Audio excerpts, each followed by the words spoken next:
Urakoze ko ufunguye iki kiganiro. Tugiye kurebera hamwe uburyo butanu Imana inyuramo ivugisha abantu bayo.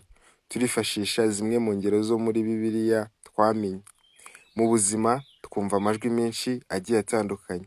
Hari ijwi ry'Imana, ijwi ryawe nkawe ubwawe, n'amajwi y'abandi barimo abadukunda n'abatwanga. Gusa niba uri umwizera nkanjye, urarushaho gusobanukirwa n'iki kiganiro. Hari abantu bumva ko kuva babaho batarumva ijwi ry'Imana, gusa siko bimeze, kuko iteka ryose Imana iba iri kuvugana natwe. Mu buzima busanzwe, buri wese aba yumva ashaka kumva ijwi ry'Imana, gusa ukuntu isi iremye, duhora turi busy, ku buryo natwe ubwacu hari igihe tutumva ijwi ryacu. Mu magambo make, iyo Imana igiye kukuvugisha, iguha n'ibimenyetso.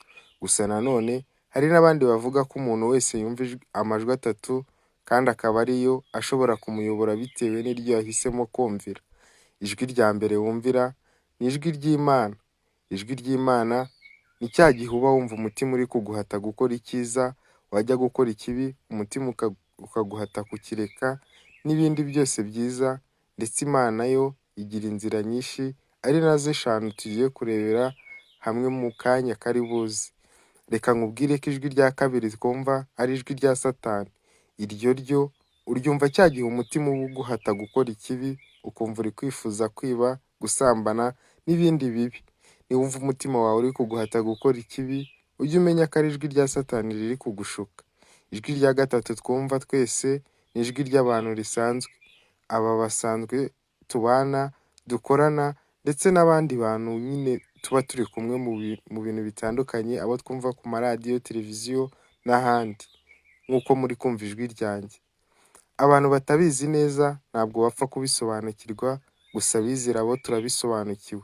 Abizera twizera neza ko Imana yumva gusenga kwacu. Niba uri ahantu runaka urimo gusenga, Imana iba iteze amatwi yumva ibyo uyisaba, ikadutoranyirizamo ibidukwiriye byatugirira umumaro, kuko niyo iba ibizi ndetse ikatwongera n'ibindi ku buntu bwayo. Tudatinze, reka tugaruke ku ntego nyamukuru y'ikiganiro cyacu. Mu magambo make, tugiye kurebera hamwe uburyo butanu cyangwa ibimenyetso bitanu bitwereka ko Imana iri kuvugana natwe. Ikaze muri iki kiganiro. Uburyo bwa mbere Imana ikuvugishamo ntabwo buri kure yawe. Ni uburyo wiyumva muri wowe. Hari igihe wiyumvamo ikintu runaka, ntubihe umwanya cyangwa ngo ubihe agaciro, ukumva biri mu mutima wawe, ariko ntubihe umwanya ngo ubitekerezeho. Nyuma y'igihe ukazabona birabaye. Iyo bibaye rero, nibwo uhita wibuka ko wari wabitekereje. Ubwo nubona bimeze bityo, uzamenye ko ari Imana yari iri kukuvugisha. Ubu buryo nta muhanuzi buba bukeneye, icyo busaba ni ukuba utuje, ukajya wirinda ahantu hari urusaku n'akavuyo, kugira ngo wumve ijwi ry'Imana. Uko ugenda ubisobanukirwa, wumva uburyo Imana ikuvugisha mu buryo bworoshye, ku buryo wiyumvamo ikintu kidasanzwe, ukamenya icyo Imana igusabye. Reka ngusabe niba ugejeje magingo yawe ucyumva iki kiganiro, ukore subscribe, kuko ari umusanzu ukomeye urawuduteye. Uburyo bwa kabiri Imana ivugishamo abantu bayo ibinyuza mu nzozi. Kwa kundi umuntu aba aryamye akarota ikintu cyerekeranye n'ubuzima bwe. Niba warasomye Bibiliya, Imana yakoresheje ubu buryo kuri Josefu, igihe kimwe yabwiye abavandimwe be ko yarose izindi nzozi. Yabwiye abavandimwe be ko yabonye izuba, ukwezi n'inyenyeri 11 bimupfukamye imbere.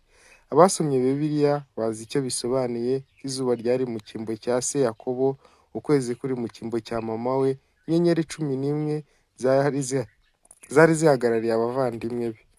Ibyo yarose muzi ko byabaye. Abasomye Bibiliya barabizi ko kuko yabayoboye ubwo bari bari muri Egiputa. Yari ameze nk'umwami wabo, niho izo nzozi zasohoreye. Niba ushaka gusobanukirwa byinshi kuri izi nzozi, usome Bibiliya. Uburyo bwo kurota rero ni uburyo bwiza Imana ivuganamo natwe. Hari ibyacu iba ishaka kuduhishurira, ikabinyuza mu nzozi. Ikindi kandi, ubu buryo Satani akunda kubukoresha atera abantu mu nzozi. Nk'iyo waraye udasenze, hari igihe akwegera akakurotesha inzozi mbi, zirimo kurota usambanye n'umuntu uzi cyangwa utazi. Aho Satani aba yagupfukiranye. Nizere ko wowe ukurikiye iki kiganiro uryama wishinganishije ku Mwami wacu Yesu Kristo, ukarota inzozi nziza. Amen. Uburyo bwa gatatu bukwereka ko Imana ivugana nawe ni uburyo ibinyuza mu ijwi, aho uhitondere cyane. Wowe ushobora kuba uri kumwe n'abandi bantu, ukumva ijwi ririmo rirakuvugisha, rikubwira ibintu runaka, rikumenyesha ubutumwa runaka, ku buryo nta muntu wundi muri kumwe wapfa kubisobanukirwa. Ubu buryo ni bwiza ku bizera, ariko ntabwo Imana ijya ibukoresha ku bantu benshi. Urugero rwa hafi byabaye kuri Sawuli wahindutse Pawulo, muri Bibiliya muramuzi. Abasomye Bibiliya bazi ko Imana yamuvugishije ubwo yari ari mu nzira ajya i Damasiko. Niba warabaye nka Pawulo cyangwa ufite impano yo kumva ijwi ry'Imana, cyangwa Imana ikaba ikoresha ijwi igugezaho ubutumwa bwawe cyangwa se ubw'abandi, bitwandikire muri komenti utubwire ngo ngewe Imana imvugisha muri ubu buryo nk'ubwa Pawulo. Uburyo bwa kane Imana ibinyuzamo ishaka kutuvugisha ni igihe ishobora gukoresha abandi bantu. Gusa ubu buryo usabwa kubwitondera, kuko muri iki gihe abashonji bose barabwihaye, aho baba bashaka kwirira amafaranga, bakaza mu izina ry'Imana ngo irabatumye kandi ntacyo yabatumye. Uzitonde ariko uzashishoze, abantu Imana igituma ibidapfuye badahimba baracyabaho, kandi akenshi ijambo ry'Imana ritubwira ko tuzababonera ku mbuto bera. Ujye witonda ushishoze rero, urebe n'imbuto zabo. Uburyo bwa gatanu ni uburyo rusange Imana ivugishamo abantu bayo, aho ikoresha amagambo yayo yo muri Bibiliya. Iyo usomye Bibiliya neza, ugenda ubona amagambo arimo ko afitanye isano n'ibyo tunyuramo muri iki gihe. Ibya kera ukabihuza n'iby'iki gihe, ukabona ko bifitanye isano. Ubu buryo Imana ibukoresha ibwira abantu barenze umwe, kuko no mu matorero menshi nibwo bifashisha. Gusa nawe ubwawe iyo uri gusoma Bibiliya uba uri kuganira n'Imana. Buriya uba uganira n'Imana nubwo uba utabizi. Gusa ibi nabyo ugomba kubyitondera, kuko hari abantu basigaye bagoreka Bibiliya, bakigisha bayigoreka bagamije inyungu zabo bwite. Niba ugejeje aka kanya wari ucyumva iki kiganiro, musabiye umugisha. Ariko reba aho hasi ukande subscribe, ukande kuri like, kugira ngo ubu butumwa bugere ahantu henshi.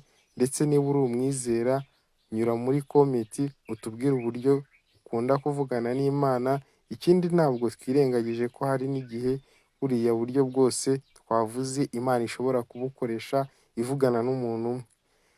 Ubu butumwa ubusangize bugere ku bantu benshi, uragira benshi bufasha, ndetse hari n'abo buri buhugure. Nawe uraba ukoze icyigisho, Imana iguha umugisha. Wakoze kubana natwe, duhurire mu biganiro byacu biri imbere.